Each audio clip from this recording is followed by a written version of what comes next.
SCP-527 est un humanoïde mâle mesurant 1m67. Il est biologiquement normal, à l'exception de sa tête qui est celle d'un Pinthius semifasciolatus, ou barbu doré. SCP-527 ne montre aucune autre propriété anormale. La tête de SCP-527 fonctionne de la même manière qu'une tête humaine normale. Il est capable de communiquer avec un humain typique. Le tatouage Monsieur Poisson des Petits Messieurs par Dr. Wondertement apparaît sur le bas de son pied gauche. Et quand j'aurai fini de vous parler de SCP-527, je vous présenterai Dr. Wondertement parce qu'il est quand même intéressant à connaître.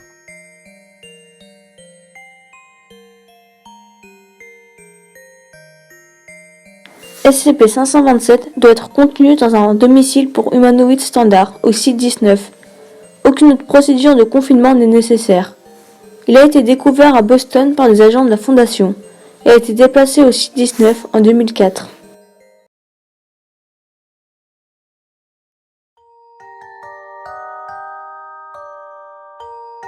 Merci pour votre coopération jusqu'à présent, SCP-527. Nous allons utiliser cette interview pour mesurer, d'une certaine façon, vos comportements potentiellement anormaux, que nous ne pourrions pas deviner. D'accord. Pour commencer, êtes-vous capable de respirer sous l'eau? Non. Êtes-vous capable de communiquer avec les autres poissons ou avec les autres formes de vie aquatique? Non. Je vois.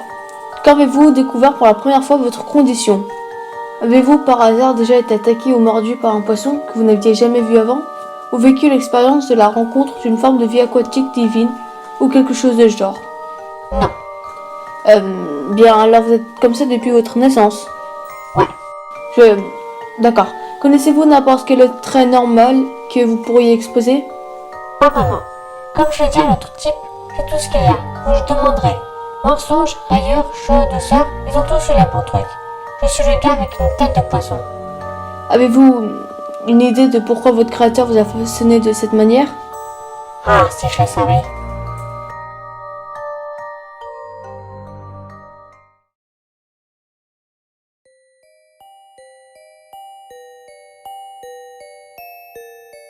Wondertainment est un constructeur de jouets anormaux et magiques pour enfants. Sa première création est les super papiers, SCP-445, qui est 3 rames de papier. Quand on les plie, ils prennent la qualité de l'objet produit. Ils ne peuvent pas être filtrés par l'eau ou brûlés. Dr. Wondertainment peut être une entreprise, un individu ou un individu qui dirige une entreprise. Le plus important, cependant, c'est que Dr. Wondertainment est magique et qu'il fabrique des jouets. Peu importe que ces jouets ne soient pas exactement sûrs ou qu'ils soient au-delà de ce qu'un enfant ne pourrait jamais imaginer. Les fondements même de Wondertainment est qu'il fabrique des jouets. Les interprétations s'étendent d'un être bienveillant et chaleureux, à soit franchement horrible ou soit plus qu'un peu maladroit. Peu importe comment leurs intentions sur le monde sont perçues, il est sans conteste lié aux enfants et au comportement enfantin. Des rumeurs disent que Wondertainment serait Dr. Reginald Philbert Lionel Archibald Westinghouse Wondertainment III ou Dr. Isabelle Elga Anastasia Parvati Wondertainment V.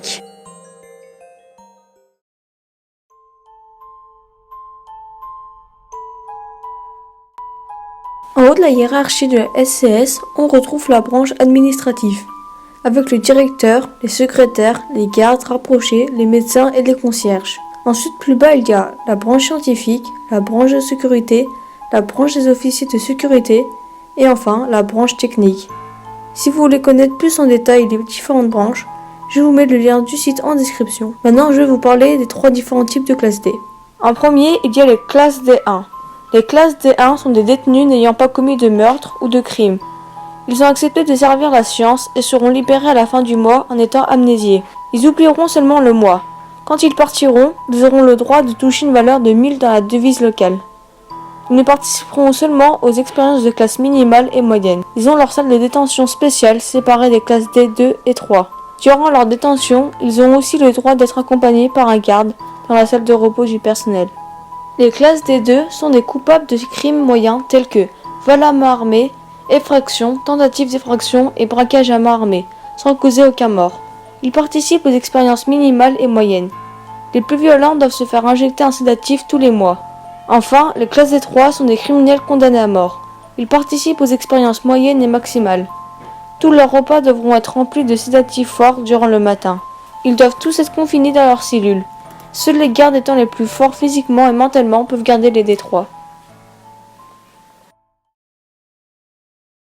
Et bien voilà, c'est la fin de la vidéo. N'hésitez pas à aller me voir sur les réseaux sociaux en description. Et sinon, je vous dis à bientôt dans une prochaine vidéo.